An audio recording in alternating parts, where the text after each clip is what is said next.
Coming to you from deep inside the bowels of a great big empty.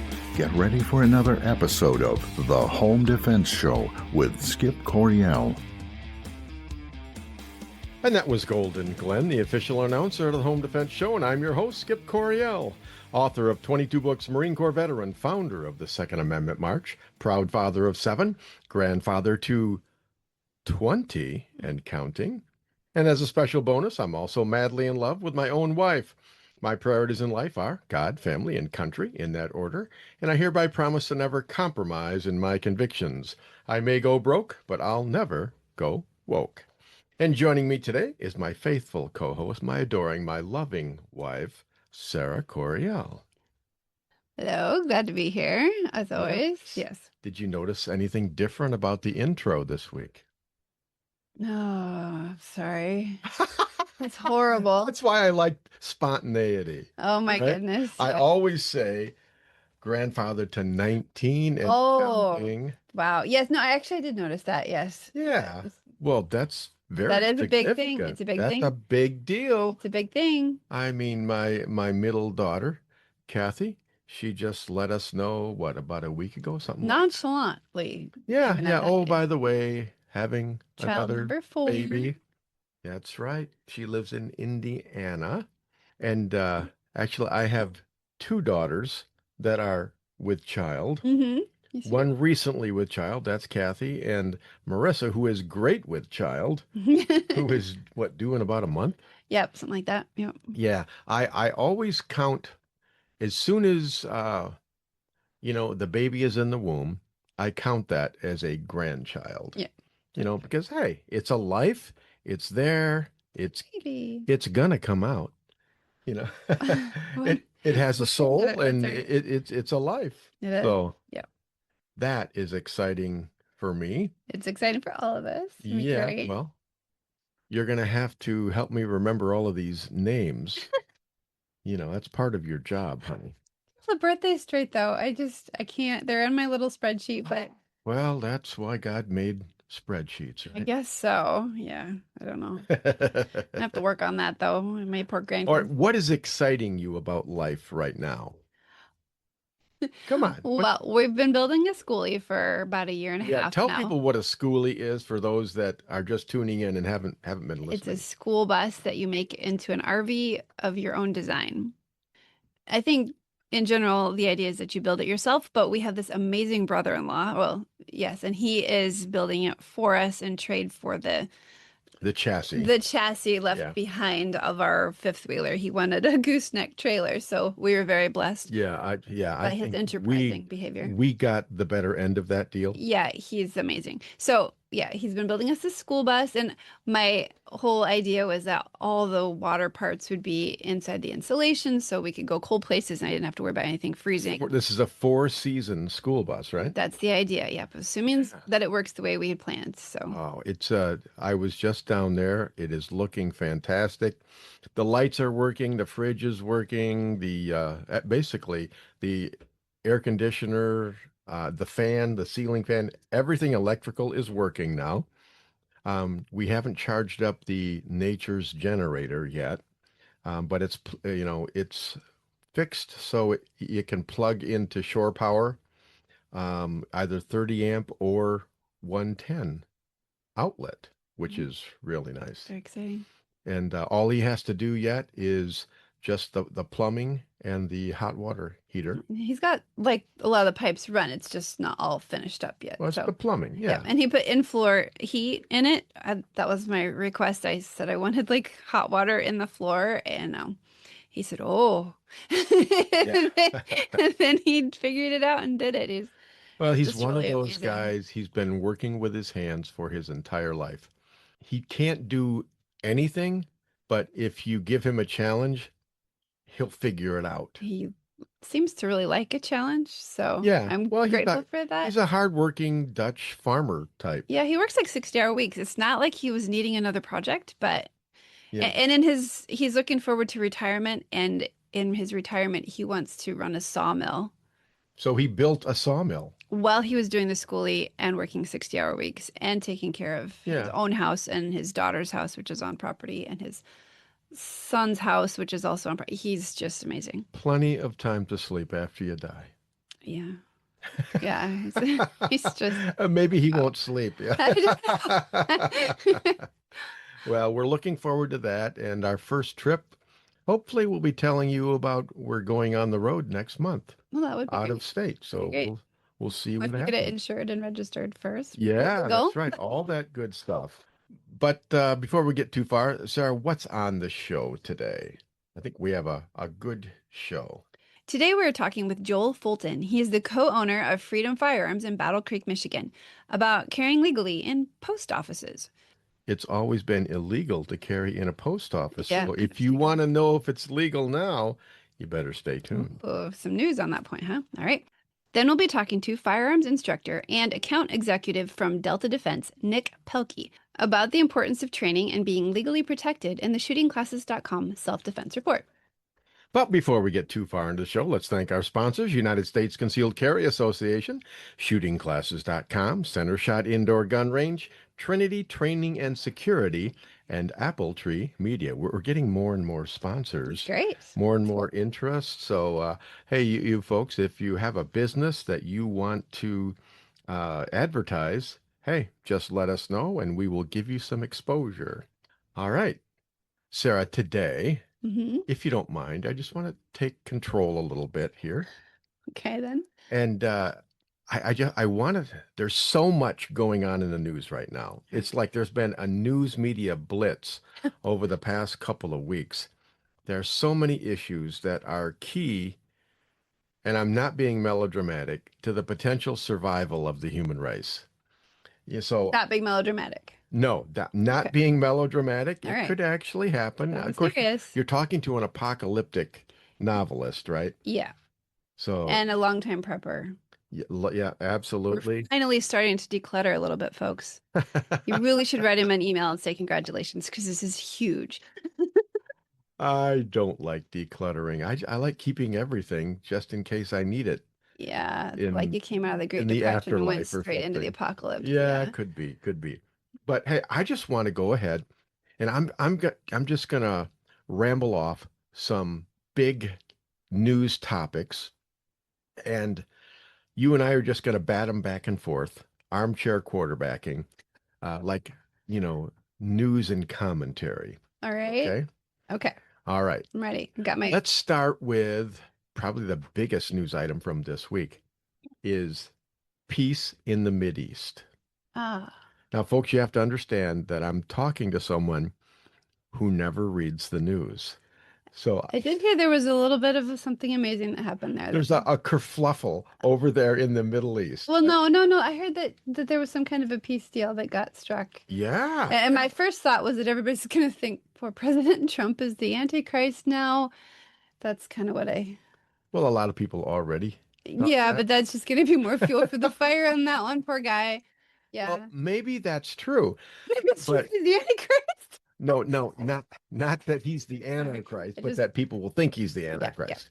Yeah. But Being serious you know, now. basically, all of the hostages that Hamas has been keeping for the last 2 years, they have been They returned. get to go home. They're home. Yeah, They are home. Cool, They're that's fine. already home. They're reunited with their families. Good. And Time. Israel, the IDF has withdrawn to a preset boundary line, in Gaza.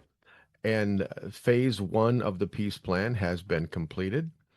And boy, it is looking like Donald Trump was able to negotiate something, a peace deal in the Mideast that every president for the last 40 years has been trying to negotiate. Hmm. But Donald Trump is the one who actually did it. What are your initial thoughts or comments or questions about that? Go ahead, pick my brain. Well, is it possible that this is going to sound horrible. Is he the first one who really wanted it? I mean, is it possible that other presidents before might have said they wanted it, but then there's some payback to the war going on there, some reason why they said they wanted it, but they didn't really.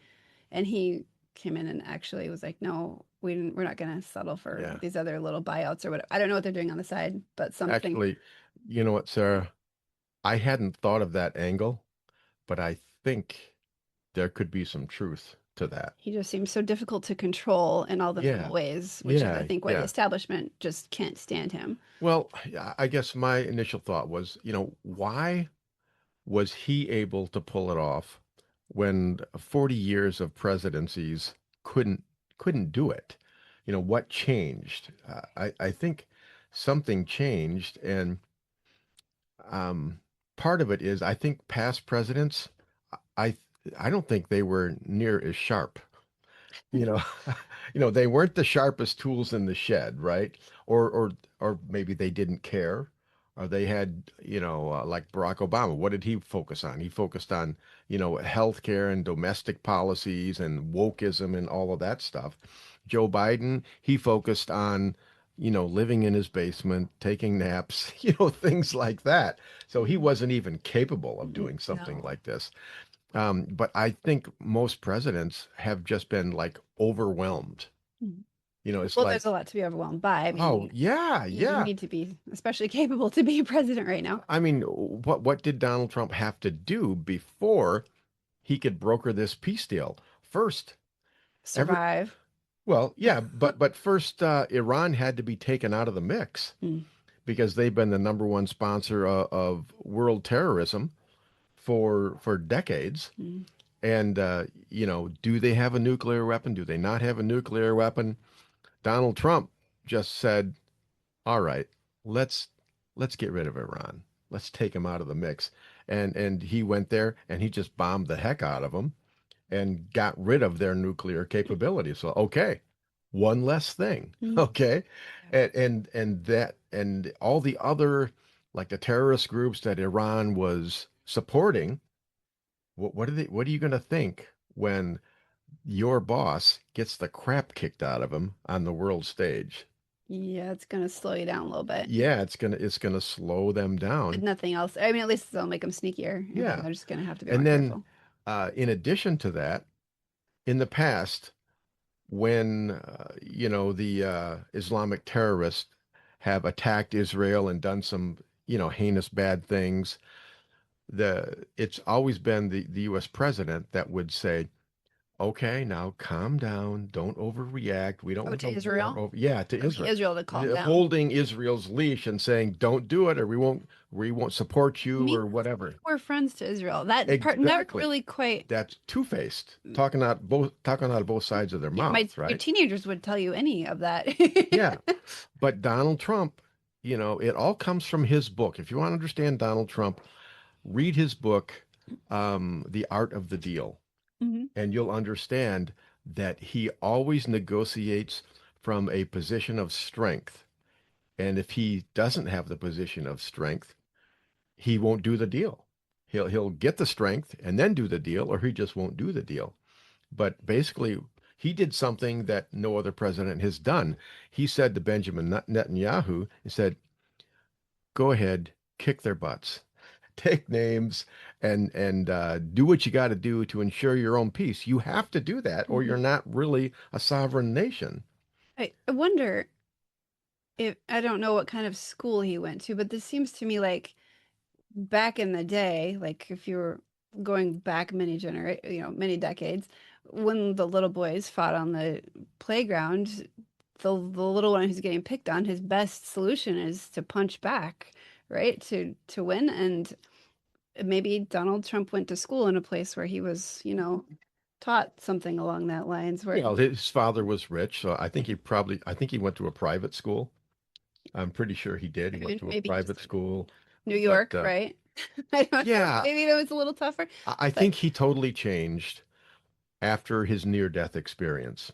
His yeah. first term in office was basically, hey, I'm going to surround myself with good people who'll advise me. I'm the CEO, and they run the company for me, Mhm. and I'll oversee it. Well, he quickly learned that the swamp doesn't work that way. But Yeah. in his second term of Mhm. office, I Much different yeah, people are playing field. calling it Thanks. like Trump 2.0, Yeah. right? And I learned a he lot. just said, "No, I have to have People I a trust. heavy hand." Yes, I think he realizes now that loyalty is worth more than anything else. Yeah. because he had so many people that turned on him. Yeah. But so yeah, and then man, when he came up from being shot, and Yeah. when he raised his fist and started pumping his fist, yelling "Fight, fight, fight!" Yeah.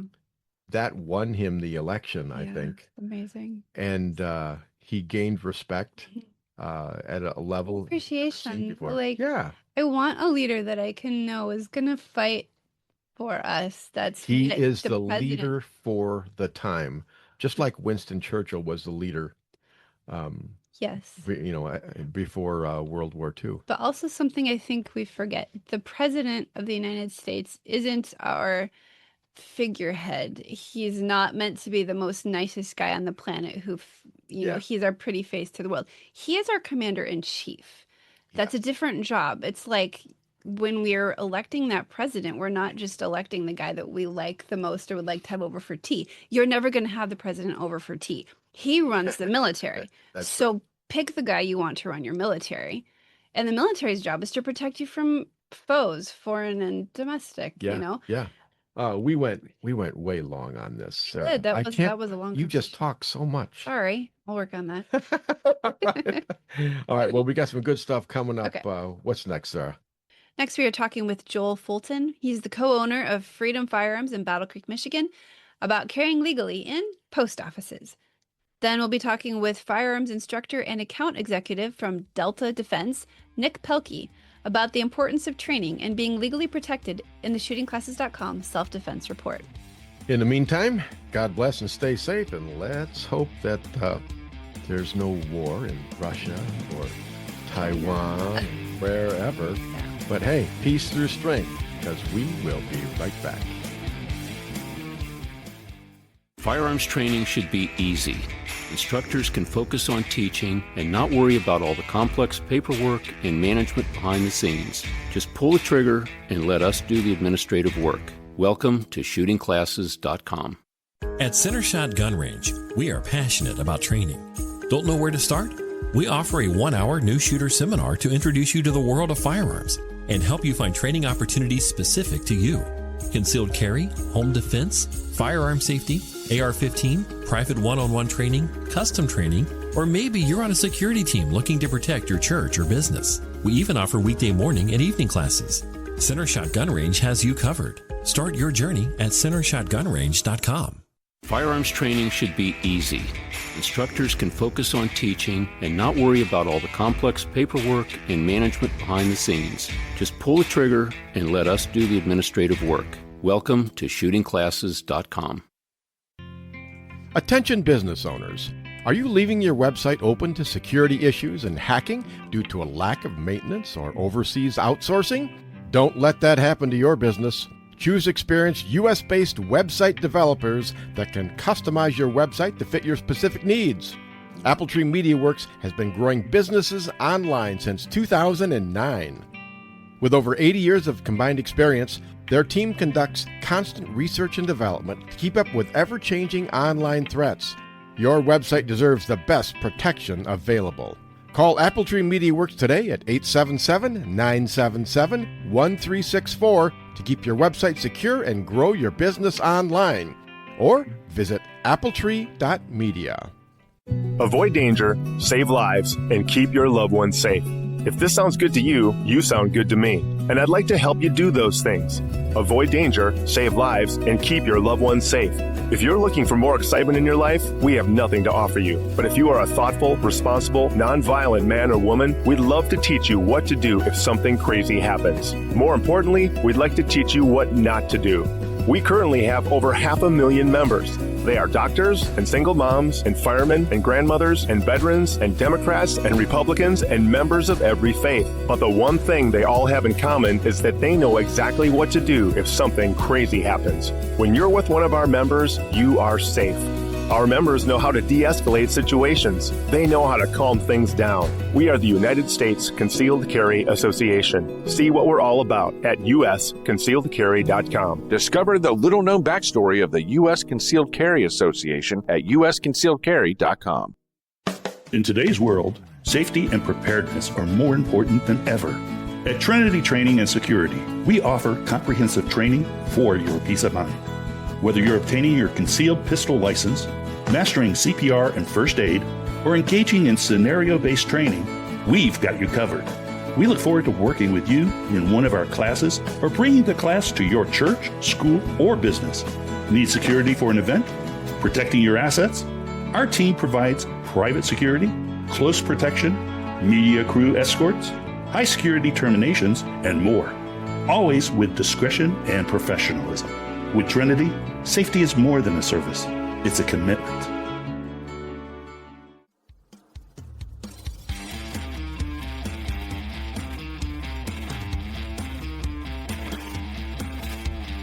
Liberals hate him, small children fear him, but God keeps on loving him anyway. Welcome back to the Home Defense Show with Skip Coryell. And that was the beautiful and sultry voice of Golden Glenn, the official announcer of the Home Defense Show. Folks, we live in a dangerous world, and I want you to be able to protect and defend the ones you love. And that's why I have this show. It's my way of empowering you to accomplish one of your primary jobs in life. You are a protector and a defender. All right, listeners, before we get too far into the show, don't forget to check out our sponsors, United States Concealed Carry Association, ShootingClasses.com, Centershot Indoor Gun Range, and Apple Tree Media. Without our sponsors, this show wouldn't be on the air, so we thank you all. And now I want to welcome Joel Fulton to the show. He's the co-owner of Freedom Firearms in Battle Creek, and more importantly, he's a very good friend of mine. Joel, welcome back to the Home Defense Show. Skip, it's always good to be here. It is for both of us. Joel, how are things down in Missouri? Are you holding down the state there? Well, I wish I was down in Missouri right now, but I'm not. Oh, wow. But you're in Michigan, aren't you? I am. I'm sitting in Hastings right now. I had a good, he's a 100% disabled Vietnam War veteran, and found out last year he had cancer, and my job was to come take care of him at the end, and that's exactly what I did. And it was a peaceful passing for him. He knew where he was going, so he was comfortable with that.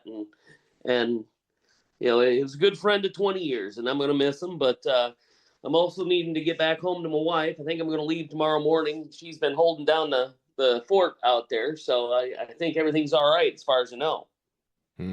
Good. Well, I'm sorry for your loss there, Joel, but I'm glad you were there for your friend. 100%. Wouldn't have it any other way.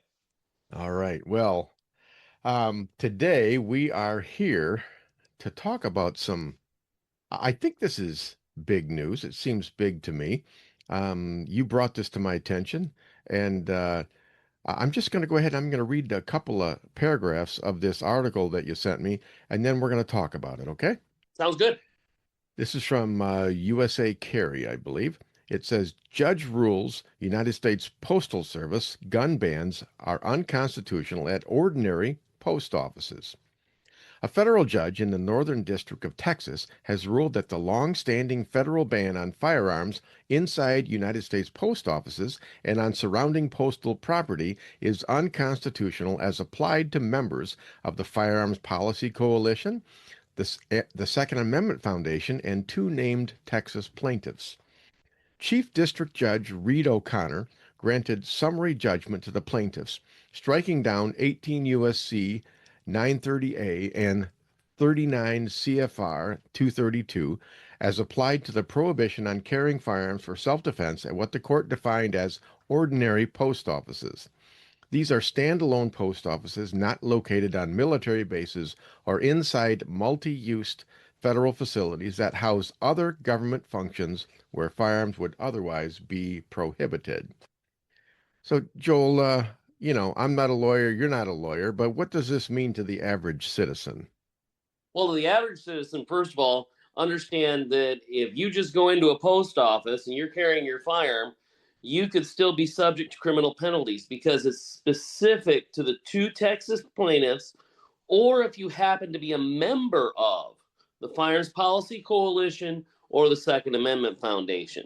And if you're going to do that, you need to carry that proof with you. Okay. So like a membership ID card or receipt or something like that?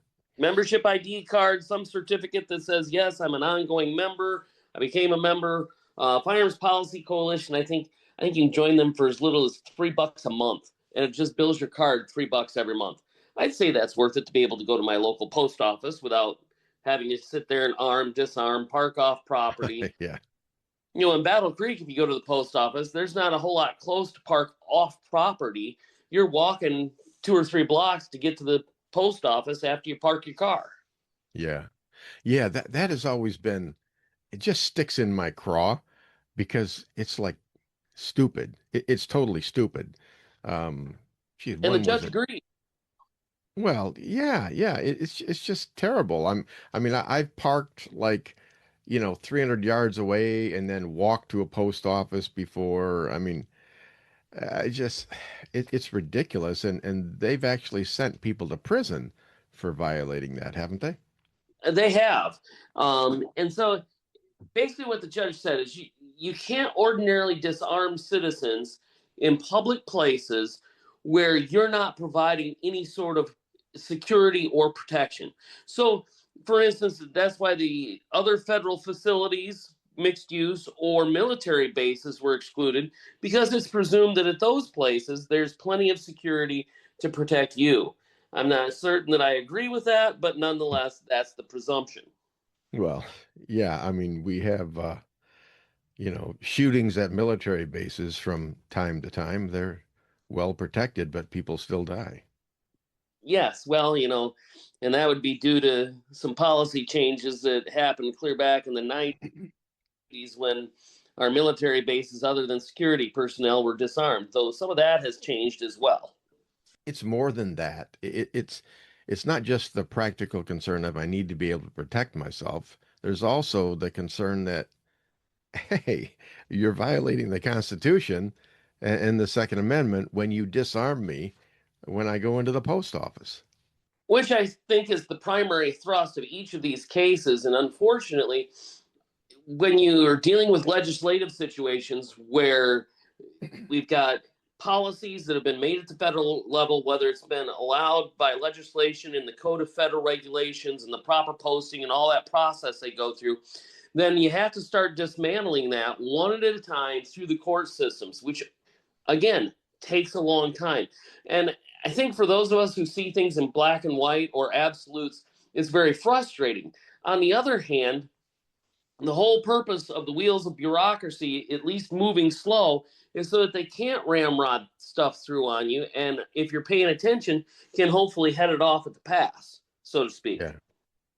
Well, Joel, I went on the website to Second Amendment Foundation last night, and you can be like a basic member for $25. Yep. That's a year. Yeah, pretty cheap. Well, it's on the one hand, it's a shame we have to pay for our constitutional rights, but either break the law or pay $25 and have the privilege of carrying it in the post office. For me, it's a practical concern, but even more than that, if you look at what Second Amendment Foundation does and Firearms Policy Coalition do, they are working for us. Without those two organizations, this judgment would have never happened. And I was hoping that's where you were going to get to with that. I don't see it as much as paying for my constitutional rights. It does apply to me once I'm members of those, and fortunately that decision applies to me. But when I join, and especially when you can get a decision like this and get additional people join, now my voice gets stronger. Remember, a twig by itself is weak. It's twigs in a bundle you seek. And if you put a whole bunch of twigs in a bundle, it's harder to break them. So when I combine my $25 with 100 other people's $25, suddenly we've got some money that we can start making inroads and start getting these lawsuits further and further along. And yeah, Firearms Policy Coalition and Second Amendment Foundation have been doing great work for years and years. And they're, ever since that landmark decision that was given in Heller versus DC in 2008, we've just been hitting the courts hard and reversing this attitude of gun control in the United States. Yeah, well, and I think we need to keep going. I guess my recommendation is that everyone join one or both of these groups. Now, I know with the Second Amendment Foundation, I was reading through their stuff, and they said you can go ahead, you can pay, but you'll only get a printed or a digital uh, ID card if you specifically ask for it. So people need to know more about that. Joel, are you a member of either one of these groups? Both. I'm actually a life member of Second Amendment Foundation, and, Ah, and I have Firearms Policy Coalition in place as well. There's ding. I said, and I went up. I could have done $3, and I said, you know what? I can afford 10. Ding me for $10. I'll pay you $120 a year to keep doing the kind of lawsuits that help us get further along through this stuff. yeah. Yeah, I think that's a great idea. I mean, this could be really, really good for the Second Amendment, even if all it does is drive 10,000 or 100,000 citizens to join these groups. That's a lot of money. And the thing with America, it's like, yeah, you can have justice, as much justice as you can afford. It takes Correct. money to get justice. It does, unfortunately. And some of the key issues I think are on the docket right now as we talk about this success against the federal government in regard to post offices. But we also are looking forward to dismantling the National Firearms Act, upon which every other piece of gun control at the federal level has been built. If that card goes, the whole house of cards falls. And because they removed the tax, there's no basis for that to be constitutional anymore. They ruled it constitutional in 1939 in U.S. v. Miller at the Supreme Court because they listed it as a tax, and therefore Congress had the power to tax. Now that the tax is gone, there's no power for gun control. There's no basis for it. So they're going after it. But if the power shifts in Congress or at the executive level to the point where they think they can put a tax back in place, don't think that they're not going to. In fact, there was already a bill introduced, and it was somewhere, and that was one of my arguments. I wanted it gone altogether, and they go, nope, we're just going to reduce the tax to zero. Well, if you reduce the tax to zero, you can raise it arbitrarily to whatever amount you want. And there's a bill been introduced to increase that tax to $4,700 and some odd dollars. Sneaky little rodents, aren't they? Easy. Why? Where did that number come from? Well, if I bought an item in 1934 for $200, how much would it cost me in $2025? Turns out it's $4,700 and some odd dollars. They're simply trying to adjust that for inflation. Once you realize that, you realize how odorous that original tax was at $200. It was unaffordable. Yeah, it would be for me, and probably most people. Well, these guys are slime bags. I mean, it just grinds my tush here to even talk about guys like this. They just want to control other people, but they know they can't do it if we have that the nuclear option, so-called, and being able to protect and defend ourselves. And so it just really makes me angry. But, to get back to the positive side of this, things are going in the right direction. And if we want them to keep going in the right direction, we need to join Firearms Policy Coalition and or Second Amendment Foundation. Or both, 100%. And that's the thing. We've got successes, and sometimes it's easier for people to be a part of a team if they think the team is winning. Nobody ever wants to sit there and play defense because it's not as glorious. It's not nearly as, if pardon the word, sexy to, get a sack as it is to make a touchdown. Yeah, exactly. Well, no one wants to be on a losing team, right? I mean, you just don't want to do that. And when it's hard for people to stand up when they think they're isolated, they're the only ones. Whether it's right or wrong, it's tougher to do that, to stand up for what you think is right when you think no one else is going to follow you. But that's not the case. I think as part of their plan, their scheme is to make us feel like we're all alone and that gun owners are divided. But the fix for that is to band together and go ahead and do this. I'm looking at Firearms Policy Coalition website right now, and the website there is firearmspolicy.org. Firearmspolicy.org. That's pretty simple. And if you can't remember that, then you can go to Second Amendment Foundation website, which is saf.org. saf.org. That's pretty darn simple, Joel, and I think we all need to do that. It takes a couple clicks of a button, and throw your credit card on there, and $3 a month. That seems pretty cheap. I'm not even sure you can buy a Happy Meal at McDonald's for $3 anymore. Well, and the Happy Meal will kill you if you eat enough of them. Toys suck anymore. They used to have decent toys. Oh, that's true. That's true. Well, I remember with my kids growing up, it's like they had to have all these different little, toys. You'd pay what? I can't even remember how much we paid. A lot less then than we do now. But, you'd spend $5-6 on a Happy Meal and get a 25-cent plastic toy. It kept us happy as kids. It kept me somewhat happy as an adult, I'll be honest. Yeah, that's true. That's true. Well, all right. If you're a member of Second Amendment Foundation or Firearms Policy Coalition, and you have your proof on you, is it possible that law enforcement isn't going to get the memo, and you could end up being maybe arrested or charged or something like that till this all shakes out? I'm pretty certain that you can get arrested for just about anything.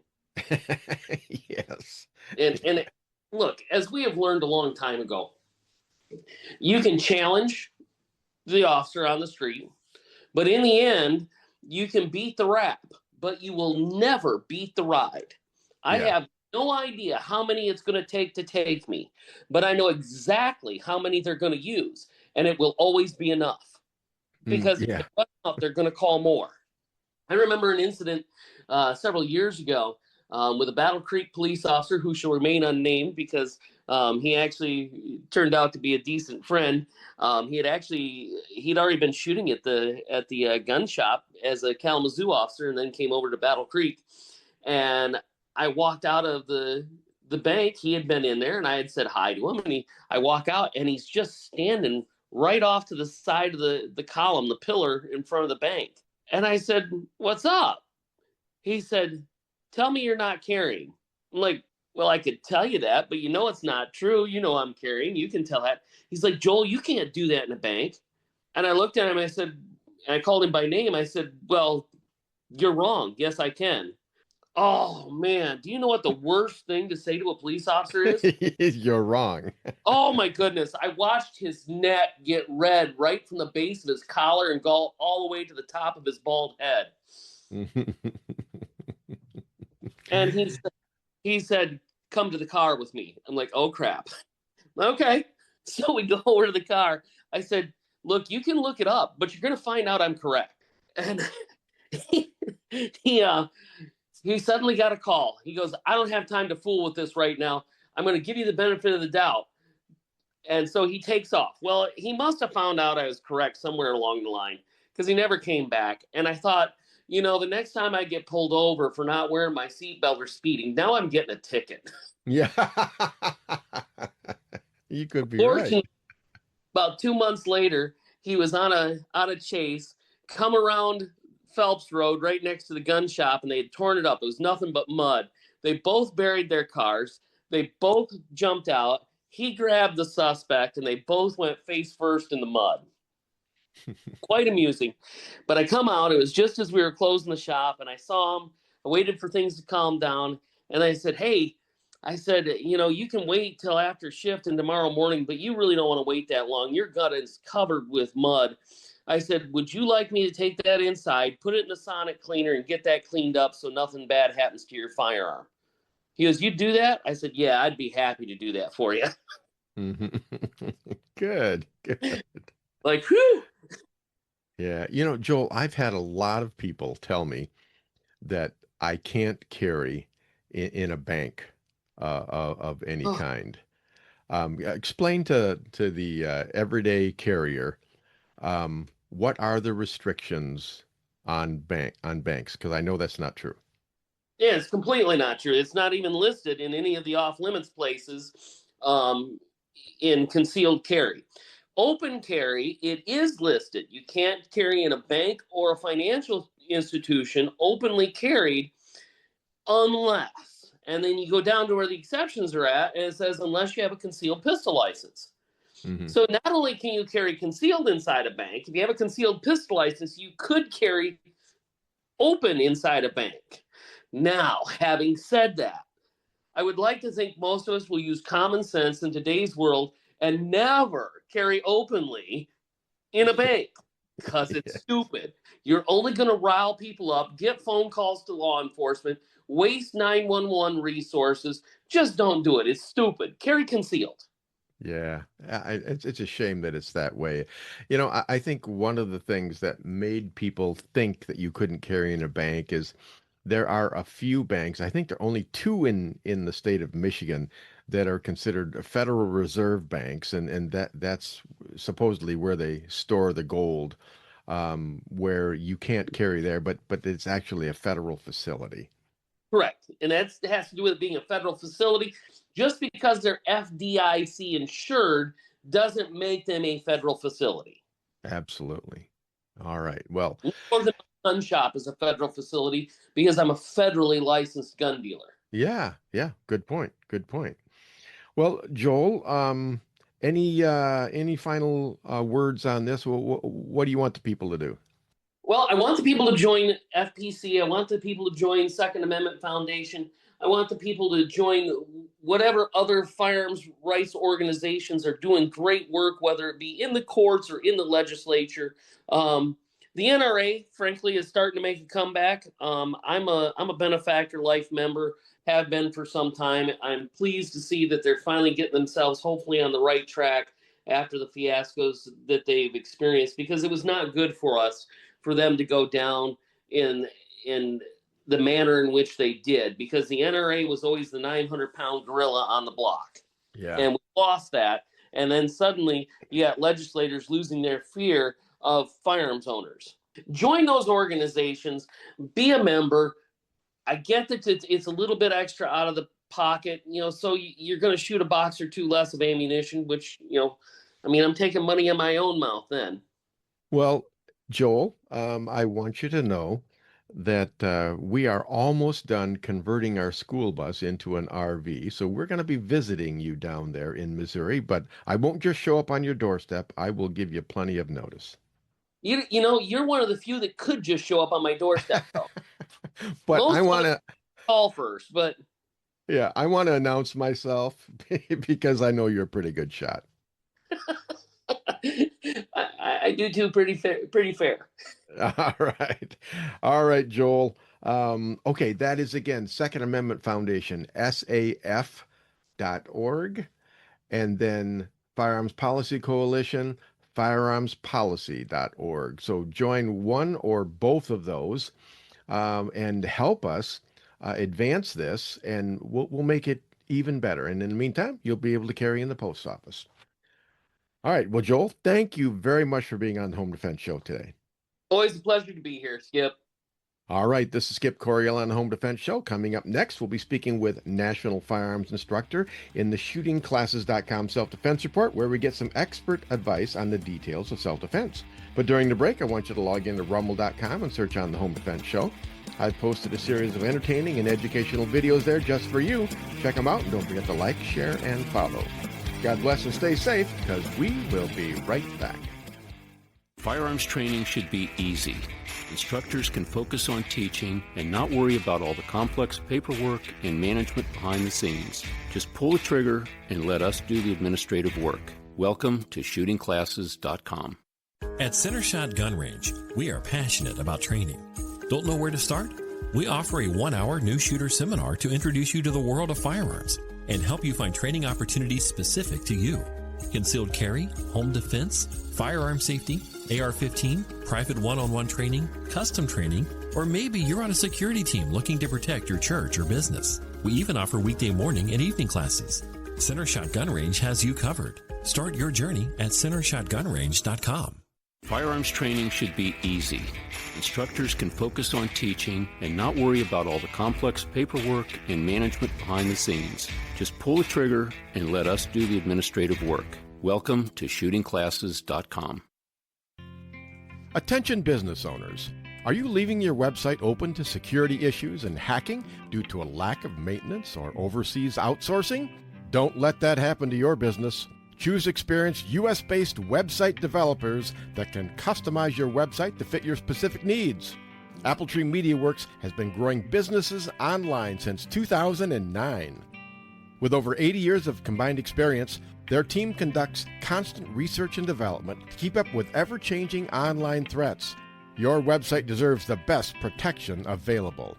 Call Appletree MediaWorks today at 877-977-1364 to keep your website secure and grow your business online. Or visit appletree.media. Avoid danger, save lives, and keep your loved ones safe. If this sounds good to you, you sound good to me. And I'd like to help you do those things. Avoid danger, save lives, and keep your loved ones safe. If you're looking for more excitement in your life, we have nothing to offer you. But if you are a thoughtful, responsible, nonviolent man or woman, we'd love to teach you what to do if something crazy happens. More importantly, we'd like to teach you what not to do. We currently have over 500,000 members. They are doctors and single moms and firemen and grandmothers and veterans and Democrats and Republicans and members of every faith. But the one thing they all have in common is that they know exactly what to do if something crazy happens. When you're with one of our members, you are safe. Our members know how to de-escalate situations. They know how to calm things down. We are the United States Concealed Carry Association. See what we're all about at usconcealedcarry.com. Discover the little-known backstory of the U.S. Concealed Carry Association at usconcealedcarry.com.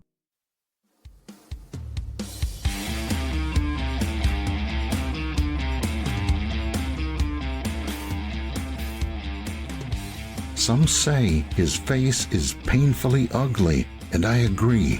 But who cares? This is radio. Welcome back to the Home Defense Show with Skip Coryell.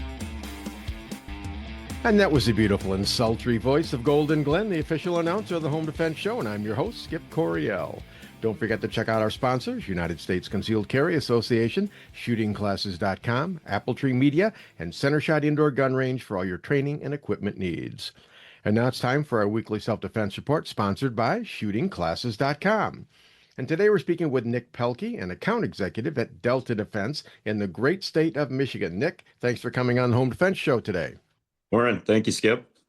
All right, so what exactly does an account executive at Delta Defense do? So there's two parts to our job. I guess before that, like you said, my name is Nick. So two parts to it, right? I'm an instructor as well, so certified with the United States Concealed Carry Association to teach the CPL class, to teach classes that build on the information in the CPL class, but most importantly, having the ability to go into a classroom and talk to students about the importance of continuing their training past their first day. You know, the importance of that is we can't even teach a student, you know, how to draw from the holster or how to protect themselves while they're actually out in the real world doing their own thing. So our organization overemphasizes really three pillars, right? Being mentally prepared, having a plan, being physically prepared, you know, building muscle memory, actually getting confident with that firearm, and then having a legal plan set in place. Yeah. All right. So, but Delta Defense, that's the parent company of USCCA. Do I have that right? Yep, correct. So Delta Defense is like the owner and the operator, parent company of the United States Concealed Carry Association. Yep. All right. Well, fantastic. So I'm a direct employee for Delta. Yep. All right. Okay, good enough. Well, I'm going to open up this article here. I really adored this article. Maybe because I'm sick and twisted. I don't know. But I'm just going to go ahead and read this. Did you get a chance to watch the video as well, Nick? Yeah.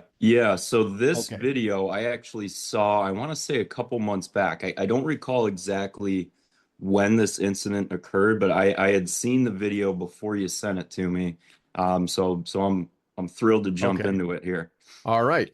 All right. The title is from the LA Times. The title is He Shot My Arm Off. 80-year-old store owner shoots would-be robber. An 80-year-old convenience store owner fired his shotgun on an armed man who was trying to rob his Norco store over the weekend, officials said. Surveillance video shows several people arriving in a black SUV at the Norco Market and Liquor in the 800 block of 6th Street around 2:45 a.m. Sunday. One of the would-be robbers enters the store with a rifle drawn, but seconds later, the store owner, James Craig Cope, steps behind a glass display case and fires a single shot. The suspect immediately retreats to a waiting vehicle, repeatedly shouting, "He shot my arm off." 4 suspects were found shortly after at a nearby hospital, where one was receiving treatment for a gunshot wound, according to a statement issued by the Riverside County Sheriff's Department. The others were found outside in a vehicle, which was determined to be stolen. Okay. All right. Police arrested Justin Johnson, 22, Jamar Williams, 27, Devon Brodus, 24, of Las Vegas, on suspicion of robbery and conspiracy. All right. And the guy that got shot, he is recovering in the hospital here. That's the short story. Yep. All right, Nick, what's your initial assessment of what happened here? Props to the gentleman working at that store, to notice a car approaching and immediately pick up on that. What does that trigger for me? The guy was situationally aware. Simply put, he recognized that something was up. Gentleman came running through the front with what looked to be some sort of firearm, and immediately, if you would go back in the article a little bit, it sounds like he took a large lateral step to a certain direction to protect himself further, and he stopped the threat. Yeah. Well, it looked like an AR-15 that the criminal was using, which is that's a serious firearm. Yeah. In the hands of a capable person. But the old man. First off, you said, he had the situational awareness enough to notice outside. I'm 68 years old and my eyesight isn't what it used to be. I have kudos to the 80-year-old guy who can still see that far. I mean, that's just incredible. And then he had the presence of mind. There's not a lot of cover, things that will stop a bullet inside a convenience store, but he stepped behind a glass case, which obviously is not going to stop an AR-15 round. But it hid him long enough for him to get the first shot. And so, man, I think the old man did a great job tactically. Yeah, tactically speaking, kind of to piggyback on that, making that large lateral step there behind the glass, right? That's not going to stop an oncoming 223 or 556, whatever the case might be. It definitely threw off the gentleman that came running through the front of the store. That's for sure. It likely bought him an extra second to get control of that firearm that he had there to protect the store and himself, most importantly. So yeah, kudos to him with being an 80-year-old gentleman able to make that quick decision to jump off of that line and grab whatever his defense tool was at the time. Yeah. Well, Nick, one of the things that strikes me over and over again when I hear stories like this, you hear a lot of stories where people who get wounded in a gunfight, a lot of times they get hit in the hand. And, and that makes sense when you think about it, because they're driving their firearm out in front of them, which is going to be right about center of exposed mass. And that's where the other guy's going to be aiming, center of exposed mass. So people get shot in the hand, in the arm, a lot more than people would think, simply because of that. Yeah. It's interesting you say that, actually. That could also come down to adrenaline, right? When we get that mega dump of adrenaline, we kick into fight or flight. We experience that tunnel vision. Most people involved in a violent shootout or a violent encounter experience some sort of tunnel vision or this heightened visual clarity. So it'd be interesting to kind of dive a little bit deeper into this and see if that gentleman experienced something like that, because maybe he got that tunnel vision and the one thing his brain was focused on was where that guy's hands were at and what he was doing with that firearm. Yeah. That makes sense. I'm 68 years old, and it's like, okay, I don't have as much adrenaline as I used to have, uh, or testosterone or anything like that, right? It's like I got maybe one good adrenaline dump in me, and then it's like, okay, I'm tired. I need to go take a nap. Yeah. Kind of a deal. But this guy did really, really good job. But one thing, okay, and you can call me, sick and wrong if you want, but um, when I watched that video, listening to that young guy, um, yelling and screaming to his friends, he shot my arm off. He shot my arm off. I started laughing like crazy. And I know that's not the Christian response, right? I'm supposed to feel sorry for this guy, but I did not feel sorry for him at all. And I just thought, a lot of these guys, they'll walk into a store and they just expect everything to go according to their plan because a lot of times it does. But then when someone fights back, it's like they're totally thrown off their game. They have no idea what to do because they haven't planned for this. Yeah, 100%. There's two ways, just like you said. They can go in there, and if that clerk working the store, or say it's a public setting, right, and it's a mugging or something like that. These criminals haven't thought through what would happen if this person had a tool themselves, and it does not go to plan. They don't know how to react as well. I'm assuming they're not trained in this kind of setting. Their goal is get in there, get whatever they were motivated to get, and get out. Yeah. But clearly in this situation, the 80-year-old gentleman working there was thoroughly prepared to defend himself in that moment. Yep. Yeah, well, and we have a saying in the Marine Corps, a battle plan lasts right up until the first shot is fired, and then after that, everything goes to hell in a handbasket, and you're scrambling after that. But this old guy, I forget what his name was, but he, the things that impressed me were his situational awareness, like you already said. He saw the guys pulling up.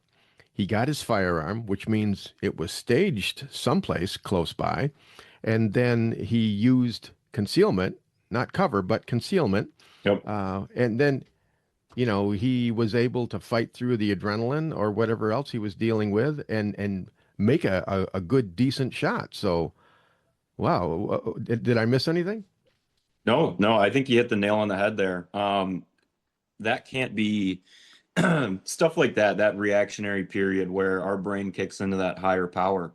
We don't just turn into John Wick. We don't just turn into what this gentleman did. That clearly shows that this guy practiced, he trained, he knew how to be prepared for a situation. I've been telling my students lately, look, if something were to happen, fight or flight kicks in. We are not going to turn into the Navy SEAL, the Marine, the John Wick. We're going to fall back on all the little things we did in the years prior, the weeks prior, whatever it was. We're going to fall back to that. And that our lowest level of training is what we are going to do in that moment, because our brain is focused on one thing and it is making it out of there alive. Yeah.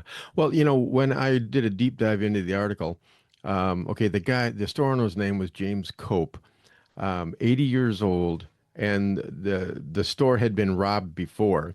So, when that happens, statistically, the store owner is more likely to intervene than just someone who's, making $15 an hour, standing behind a counter, because he's got skin in the game, right? And especially after being robbed more than one time, old people don't like that. No, not at all. Right. That's his nest egg right there. Yep. Well, that's yeah. That's his retirement. That's what he's worked for. I'd be curious to dig into the first robbery that took place there. I wonder if maybe that took place and they didn't have measures in place, meaning some sort of defensive tool, and maybe someone that had practiced with that tool. If that's the case and it was an easy robbery, maybe that building became the easy target on the block. And that's likely why that gentleman went in there and thought he could get in and out, no bullet holes, no nothing. Well, it's not the easy target now. No, not anymore. Clearly not. That, They displayed that very well. yeah, yeah. I just, I'm going to save that video, and once a month, I think I'm just going to pull that up and watch that, just because I'm sick and twisted. But this is a good story. I love it. One thing we didn't talk about was this 80-year-old. What was the warrior mindset? Because you have to have a warrior mindset in order to intervene, because just having a gun isn't enough. You got to have the Nope. guts and the courage to actually use it too. Yeah, that's a tough feat for sure. Everyday civilian, right? The people we see pretty often coming in and out of the concealed pistol license class. Sometimes that's their first time shooting a gun. Maybe they've been around them their whole lives. But if they're going to make that decision to train and carry that firearm, it's hard to know mentally that, yes, I can intervene. Like that 80-year-old gentleman, I don't know what his history is, but for him to get into that warrior mindset and say, okay, this is my life right now. Yeah. Can I actually break the trigger here and defend myself? That's a tough one to swallow for a lot of people that plan on carrying a firearm for the defense of themselves. Yeah. Well, one thing that crosses my mind in relative to that is someone who's older. It's like when you're 80 years old, you've lived an entire lifetime. And, I'm guessing he maybe had some military experience. He's certainly, old enough for that. But I don't know, older people, it's like we have a perspective that 20-year-olds don't really have yet. I mean, you will later on, but Yep. not yet. And it's like at 80 years old, he remembers what it was like in, 1960 or 1955, and it wasn't like this, and these punks didn't rule the neighborhood and all of that. And old people, sometimes they get grumpy when they Yeah. get kicked around a lot. There's this old cliche, hey, get off my lawn. Mhm. That's basically what he was telling this guy: get off my lawn, get out of my store here. But then he punctuated it with a shotgun, which is not a bad tool for short range inside No, his that's an store. effective tool right there. Interesting you bring that up. I mean, there is, a lot of these uh, younger people committing these crimes. There's a mentality to it where maybe they don't have anything to lose, versus someone, an 80-year-old that has worked his whole life, creating something for himself. He's got everything to lose at that point. Yeah. Even for the younger generation that's considering training, that's considering self-defense in any regards, they are working on that path to build something from themselves. And I think a lot of people have realized that it doesn't take much for that to be taken away from them. So I think Mhm. taking training seriously is of the utmost important, whether they're going to carry the firearm or not. Just know how to win that first fight, the fight for your life.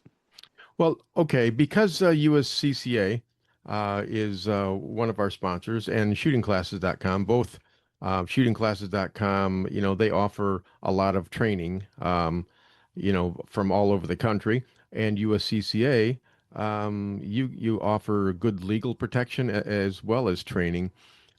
Just real quickly, tell people uh, why is it important to be a member of USCCA? Many different reasons. It would be difficult to put, the nail on the head for one, but I say the first fight, right? That's the in the moment, the split seconds. We got to be trained on how to react, like the gentleman did in this article, right? Like I said, that's not something we just jump up to. We rise to that level. No, we fall back on the small things that we did to prepare for that. So what our organization does, like I said earlier, it focuses on mental. So that's having a plan, being situationally aware, knowing what to do and how to react for any given circumstance. Physical training, obviously, that is repetitions with whatever tool we're going to use, firearm, whatever the case might be. But that is actually shooting and getting confident with that firearm, not just poking bullets on a piece of paper like we all like to do sometimes. But then having a legal plan in place, because there's always two fights to it, right? There's the fight for our life, and then there's the fight inside the courtroom versus the state. So having access to attorneys, we've got 1,200 that work with us in a network nationwide, about 53 in our home state of Michigan here, and then having funds to cover those attorneys' fees, the legal fees, the witnesses, anything we need to do to fight those charges on the criminal and civil side. Having funds set aside for that is crucial, because it can be nasty, right? We can defend ourselves, perfectly so, but there's always some sort of justification behind our actions in that moment. Yeah. Yeah, we got to be able to articulate it. Yep. There's a fight after the fight. Mm-hmm. All right. Well, hey, where can people go to learn out more about USCCA? Yeah, uscca.com. I'm sure we can plug in my contact information in here, but our website, it's got a plethora more information regarding what the membership does for the members. But yeah, dive in there. We can probably just, like I said, tag my contact info in there. I'm more than happy to talk to anyone about it, for however long. So yeah, I appreciate you having me on here. Good deal. All right. Thank you very much for being on the Home Defense Show today, Nick. Thank you. All right, folks, that about wraps it up for this week's show. I've had a good time, and I hope you have too. Please don't forget to thank our sponsors, Center Shot Indoor Gun Range at centershotgunrange.com, shootingclasses.com to help you find the right trainer for your needs, Apple Tree Media for website security, and the United States Concealed Carry Association. For all your self-defense needs, go to uscca.com. All right, I've written 20-plus books, and they're all available on Amazon.com in paperback, ebook, and audiobook. This week, check out my book, Civilian Combat, the Concealed Carry Book. I think you'll like it. And also check out the Home Defense Show videos on rumble.com. And if you want training from me in person, then check out Midwest Tactical Training at shootingclasses.com. Please join us again next week for all your home defense needs. And watch out for that 80-year-old man with a shotgun. Just when you see him, just turn around and run. In the meantime, God bless and stay safe. Thank you for joining us this week on the Home Defense Show.